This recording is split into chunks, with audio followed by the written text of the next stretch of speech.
So this morning I'm continuing my series on worshipping the God of all in all of life. It's from LICC, from a set of material. It feels to me like a series that I started watching a long time ago. I know I've seen some of the previous episodes, but I kind of no idea what happened or who's involved. Do you ever watch those series and you have quite a gap in between your episodes? You're like, who was that? What was they called? How does that fit together? I've forgotten. So, episode 1 was Psalm 145, worshipping the God of all. God is for everybody. Episode 2 was Psalm 34, worshipping in all of life. It's not one sacred little bit that we worship, the whole of how we live is about worship. Today is episode 3. This is Psalm 122 that we just heard, and it's called Worshipping Together. Just give you a little bit of background, just a bit of background that I've gleaned as I've been looking into this and deciding what I feel should say. Psalm 122 is one of the Psalm of Ascents, possibly referring to the steps going up to the temple in Jerusalem. There's a few of them, Psalm 120 to 134, that whole chunk of them are all known as the Psalms of Ascents. So this is one of them. It was sung by pilgrims in Jerusalem as they gathered at one of the 3 major Jewish festivals. The festivals were times of remembering and celebrating God, who he was, what he'd done. So I looked up the 3 major Jewish festivals just to be sure I got them right. So there was Passover, celebrating God's saving ways. The Feast of Weeks, also called Pentecost, celebrating God's covenant promises. And the Feast of Tabernacles, celebrating his many blessings. The Jews would travel to Jerusalem from wherever they lived, all the different places and lands. They would travel from there to Jerusalem to celebrate together these 3 fabulous occasions during the year. So we're going to look at this psalm, sung in Jerusalem by the pilgrims. We're going to look at 3 things. We're going to look at worshipping together, looking at seeking peace, and praying for other people. So, the first is worshipping together. Let me just read those first words again. It says, I rejoiced with those who said to me, let us go to the house of the Lord. Our feet are standing in your gates, O Jerusalem.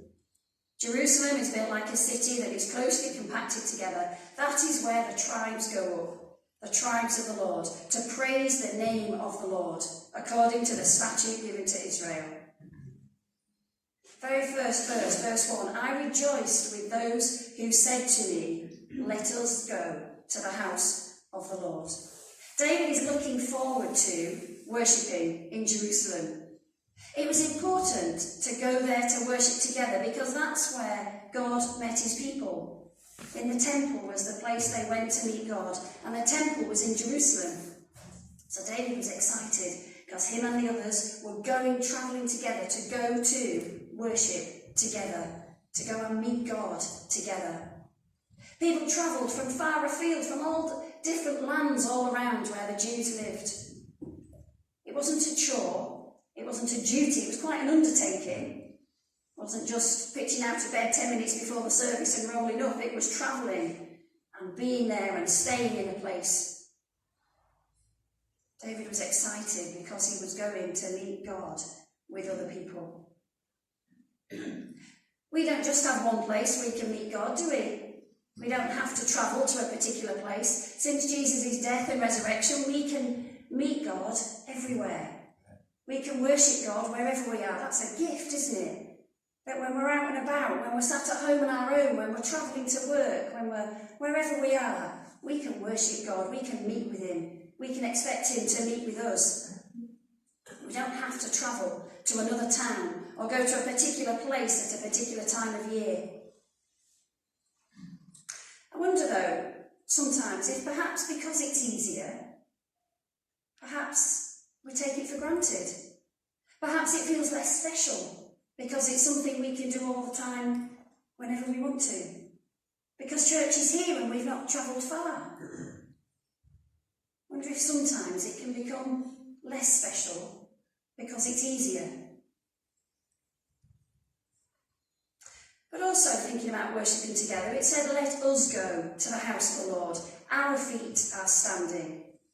It's talking about a shared activity. Yes, they travelled separately. Yes, they perhaps travelled in a little family group and met up when they got there. But they sensed as well they were going to be together. Individual worship, our own relationship with God is vital. But so is corporate, joining together with others' worship. It's not one or the other. It's not I do this so I don't need to do that. It's not this one is better than that one. We need them both. Gathering on a Sunday with others isn't all of our relationship with God. This isn't it. This shouldn't be all our praise and worship, all our talking to God, all our learning about Him.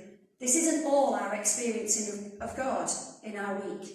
But it is a vital part of it. There's something about the coming together that's really important.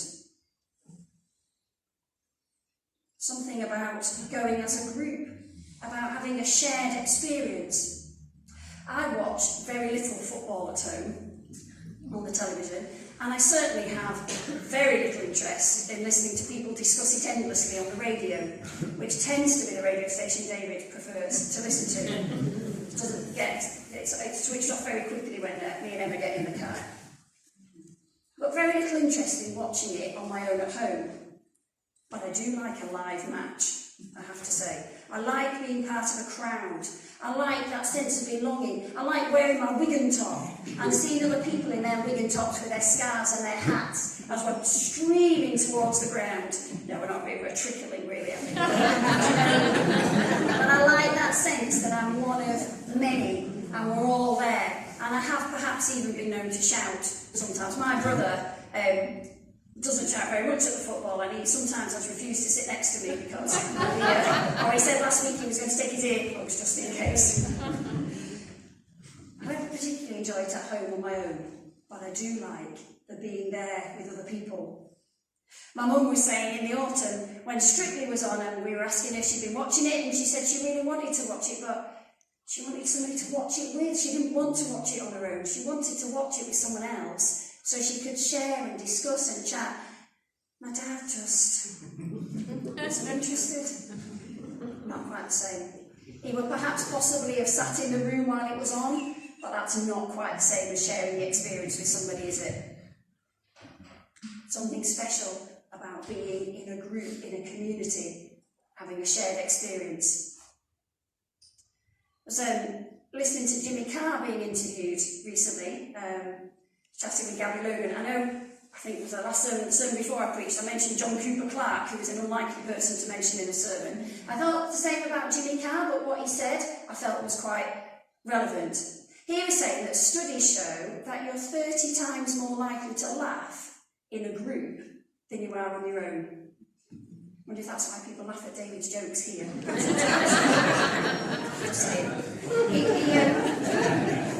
He quoted a book called Tribes, the book that explains how anxiety and depression and things like that, self-harm, aren't part of people who live in tribes. It's not part of their lives. There was something, he was saying, about the being in a group of the belonging, the sharedness, that meant that those kind of issues weren't a thing like they are in much of our society. Saying about how important it is to belong. Verse 4 talks about the tribes. This is where the tribes go up, the tribes of the Lord. The Israelites were 12 different tribes, 12 different family groups that had grown massive. They lived in different parts of the land. Sure, they had their own cultures, their own ways, their own little quirks, their own words for things that people in other tribes perhaps wouldn't know. Think of all the languages spoken at Pentecost.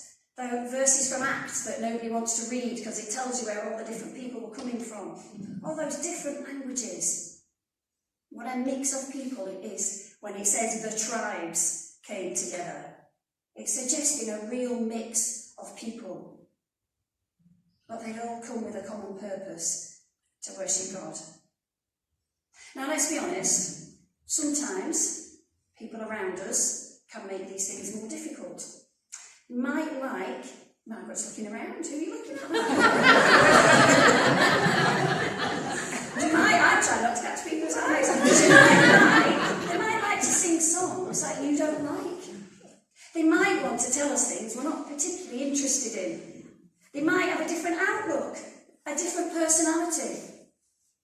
do things that we find irritating.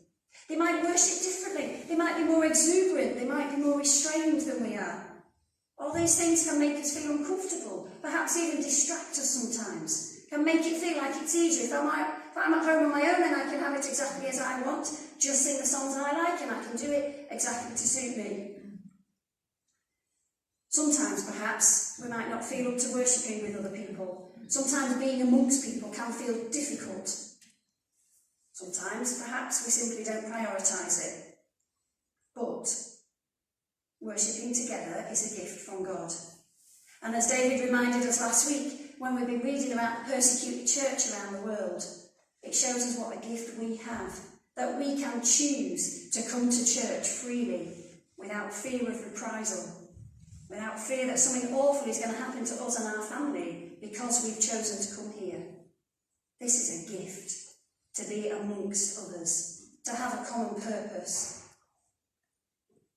Coming here we can see as a chore or a delight. Perhaps that depends where we are with God.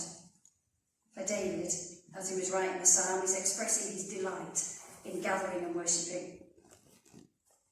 Colossians 3 verse 16 Paul gives this instruction to the church as they're gathering for their weekly worship. Let the word of God dwell in you richly as you teach and admonish one another with all wisdom, and as you sing psalms, hymns and spiritual songs with gratitude in your hearts to God. What a fabulous thing that we can meet with others. We can grow and we can help others to grow. We can worship, we can be part of other people's worship. We can encourage and be encouraged. That's a gift, the worshipping together. So that's the first thing out of this psalm. The second thing is about seeking peace. David's coming to worship God. That's his focus. A particular festival, got that in his mind. He's coming to express his thanks and his praise. But he's not just thinking about himself. Part of his worship is looking beyond himself and what he's come with to others. He's reaching out to God on behalf of others. Let me read you verse 6. It says, "Pray for the peace of Jerusalem. May those who love you be secure.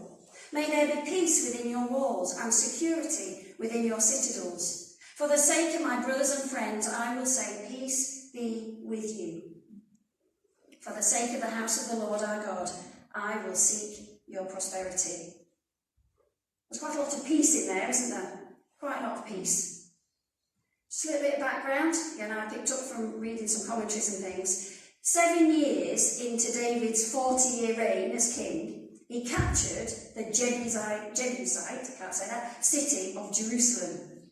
Jerusalem, meaning city of peace. I never thought that. Jerusalem comes from shalom, Hebrew word for peace. Never realised that before.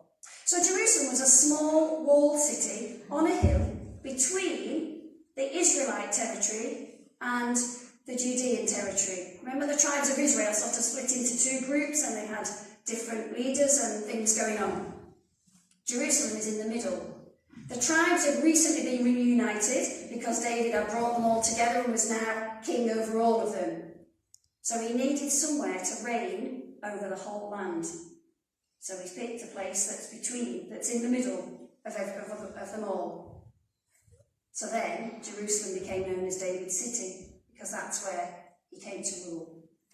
The conflict, the hostility with Saul are over, all that being chased and pursuing and fighting and trying to avoid being killed, that's gone. He's not running away anymore, he's not hiding. The Philistines have been defeated, they're now getting on with being God's people without being distracted. In this book, it talks about shalom. I'll just read you what it says. It says shalom is so much more than the absence of war. It's about human flourishing in all its fullness. An ideal state in the way where everything is the way God intends it to be. Relationally, physically, emotionally, mentally, economically, politically and ecologically.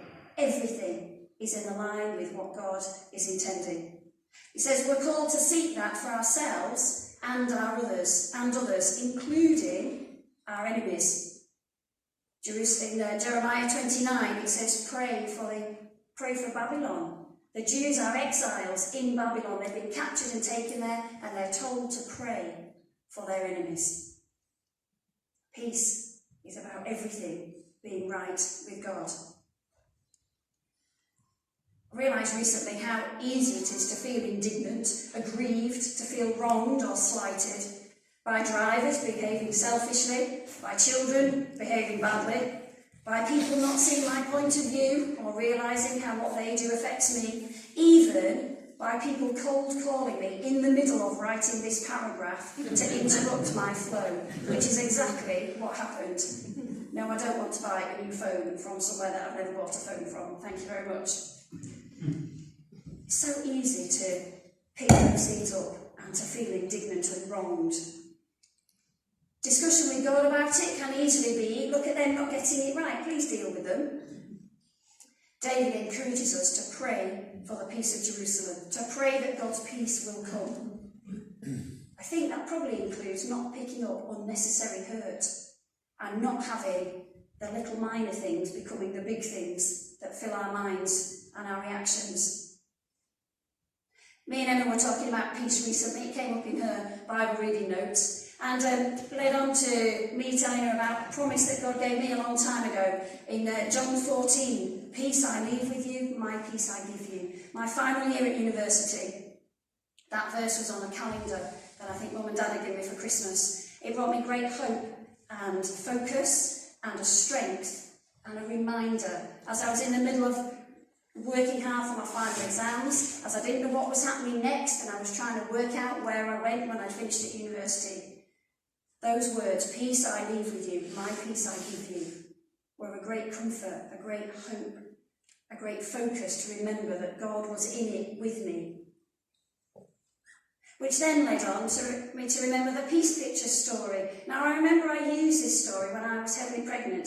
I can't remember if it was Adam or Emma, but it was at least then 17, 18 years ago, so I think I can probably tell it again after all that time. It was about a competition for the best picture of peace. And lots of people painted beautiful pictures of gorgeous sunsets and lovely rippling lakes and trees and flowers and little cute animals. And the person who was judging the competition looked at them all and thought they were beautiful. But the winner of the competition was a picture of a terrific storm, a really bare mountain with all jagged and harsh looking, and a massive storm going on, and the clouds and the rain and the turmoil. You could see it in the picture. And people looked at it and went, what? That is not a picture of peace. But when you look carefully, there on like a little crevice on the side of the mountain was a nest. And on the nest was a bird. The bird was sat in the middle of the storm, getting on with the job of looking after her eggs that were in the nest. And the guy who was doing the competition said that is the peace that God gives. That's the peace that God gives. The ability to carry on, to get on with what we need to be doing in the midst of the turmoil and the chaos around. That's what David's encouraging us to pray for. Not a magic wand that changes everything, although sometimes that does happen, but strength and hope and courage and joy, even in the midst of difficult things. That's the peace that this passage is talking about. Praying for God's peace to help us to carry on. So, it's about worshipping together, this psalm. It's about peace and the importance of knowing God with us in the midst of things. But then the final thing is, who is David praying for? Well, let me just tell you one or two things I picked out. It says pray for the peace of Jerusalem. So that's praying for the peace, the place where we live, our neighbourhood, our town, our country. It's a really constructive thing to do in the middle of frustration and anger and sadness and a feeling of helplessness even, as things are going on around us that we can't change. As we pray for our neighbourhood and our town and our country, it helps us to recognise the good things that are happening. It helps us to recognise God's hand in the midst of all that's going on, not just see the difficulties. So David encourages us to pray for the peace of Jerusalem. Pray for our area where we are. But that also encourages us to pray for our church. Because David had they were in Jerusalem to go to church, to go to the temple. So David's encouraging us to pray for our church. That's both our local church and our national church. There is tremendous pressure on church leaders. They need our support and protection and wisdom as they respond to the increasingly complex needs of people around them. And when you think of national church leaders, are expected to have wise words to say on all manner of subjects that then gets quoted and repeated and commented on. I encourage us to pray for our church, our local church, and our national church. Verse 8 talks about family and friends. That encouraging us to pray for other members of God's family. Those that we know, perhaps those we don't. What a gift to know that our prayers help and support and encourage and strengthen others. We heard lots about that at our testimony service, didn't we, at the beginning of January? We heard people stood here saying that knowing people here had prayed for them had made a big difference. What an encouragement to know that our prayers can help someone else in a different situation. And in a few minutes we're going to pray for our church family across the world, particularly people in Afghanistan. People we will never meet, but who desperately need our prayers. So we're encouraged to pray for our church family. But then verse 9 says, pray for the sake of the house of the Lord our God. I will seek your prosperity, it says. That's encouraging us to pray, I think, about our role, our contribution to church. To consider how we are intentionally adding into the life of our church to helping it prosper. And considering how we can add in to help it prosper. To think about what's happening, to think about how we can prosper our church. It's about our attitude. It's about what we do. It's about our approach as we come and mix with each other. It's about how we reach out to other people. It's been lovely to hear about new people coming to the Welcome Cafe because they've been invited. It's been fabulous to hear about people praying with members of their family because they want to share with them what they've experienced. I'm encouraged to pray for where we are, for the church, for Christians across the world, and about our contribution, our role, the way we're adding to the church to help it to prosper. It doesn't mean we have to carry responsibility for everybody. It doesn't mean we have to pick up everybody's problems and carry them within us. It means we take them to God, because he can hold them and carry them when we can't. So, for me, this Psalm 122 starts with worshipping together, a value of shared communal worship. It encourages us to pray for peace, to help people to thrive where they are. And it encourages us to pray for each other in all sorts of different ways. Remembering in all of this that we are God's people.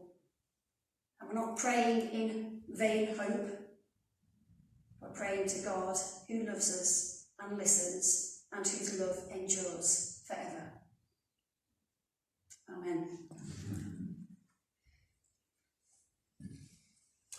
So, we're going to sing, but just before we do, I read somewhere that at the beginning, verse 2, it says, our feet are standing in your gates. Somebody said that this can be translated as standing still. In other words, the travellers have travelled and then they've got to the gates and it's like look where we are.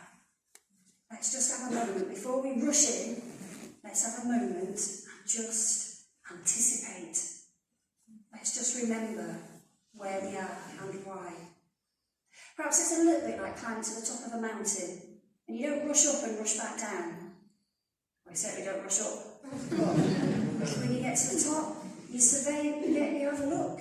You cast your eyes around, you look at what there is, you take in the view. It's a bit like that pausing. So, we're going to just pause for a minute. We're going to be praying for Afghanistan. We're going to sing, Great is Thy Faithfulness. to help us into our prayers. But first, let's stand still. In fact, let's stand. Sorry, I started stand up then. I'm just so used to doing it at school. We're going to stand if we can. We're going to be silent. We're just going to pause. We're going to remember who God is. And then we're going to sing, Great is Thy Faithfulness. Let's pause.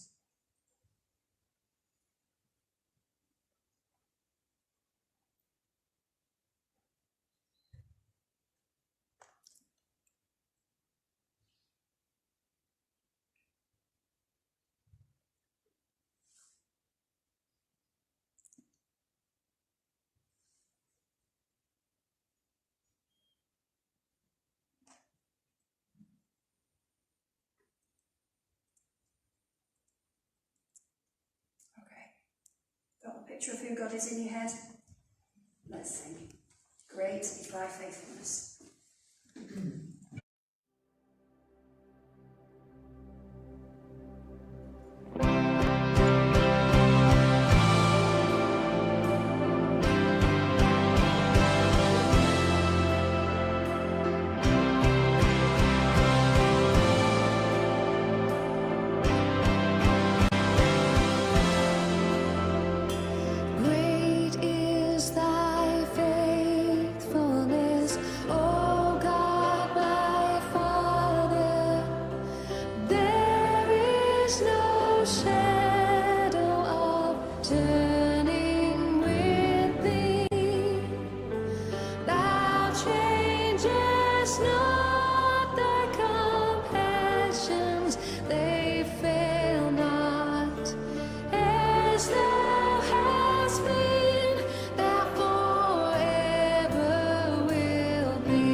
Faithfulness, oh God, my Father.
sin, and a peace that endureth.